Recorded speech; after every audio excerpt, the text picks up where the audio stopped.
Good day everyone, I am Sangkupan Princess Jalea A from STEM 7. Today, I will be presenting about one of the most inspiring women in Philippine culture, a Gamaba awardee known for her incredible waving skills, Salinta Monon, the last Bagubo waver from Davao del Sur. She is one of our national living treasures who dedicated her entire life to preserving the traditional waving of the Bagobo people. Let's get to know more about her story, her art, and her legacy. Salinta Monon was born in Bansalan, Davao del Sur, in the southern part of the Philippines. She belonged to the Tagabawa Bagobo tribe, one of the indigenous group known for their colorful traditions and strong sense of identity. When she was just 12 years old, she started learning how to wave from her mother. Her mother patiently taught her every step, from preparing abaca fabrics to creating complex patterns using natural dyes. At first, it was not easy. Waving took a lot of time and concentrations. But instead of giving up, Salinta became more determined to master the craft. Waving became her passion. She often said that when she waves, she feels connected to her ancestors and her culture. Every design she created told a story about nature, about their tribe, and about their values of the Bagobo people. Her waving process and dedication. Salinta Monon specialized in waving inabal, a hand-woven abaca cloth. Her waving process and dedication. Salinta Monon specialized in waving inabal, a hand-woven abaca cloth used by the Bagobos for their traditional clothing. The process was extremely long. It could take 3 to 4 months just to finish one piece of cloth. She used abaca fabrics which had to be striped, dried, and tied by hand. Then she dyed the threads using natural colors from roots, leaves, and the bark. After that, she arranged the threads carefully on the loom and began waving. Each pattern needed to be precise because one mistake could ruin the entire design. Imagine the patience and skill required. That's why her works were considered masterpieces.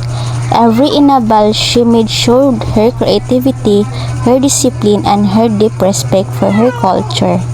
Even when modern fabrics and machines became popular, she never abandoned the old ways. For her, waving was not just a job, but it was her life, her identity, and her pride as a Bagobo woman. Recognition as a Gamaba awardee. In 1998, Salinta Monon was recognized as a Gawad sa Manlilika ng Bayan or Gamaba awardee. The Gamaba Award is given to outstanding traditional artists who have helped preserve our Filipino cultural heritage. This recognition meant so much not only for her but also for her entire tribe.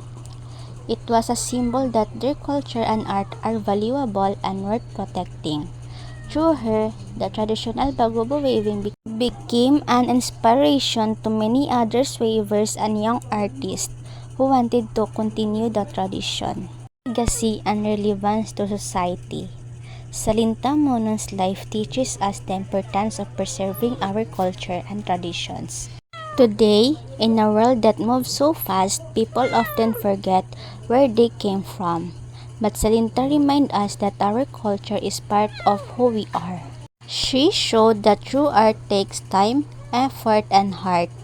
Her story encouraged young Filipino to be proud of their roots, to love our heritage, and to continue protecting it for the next generations.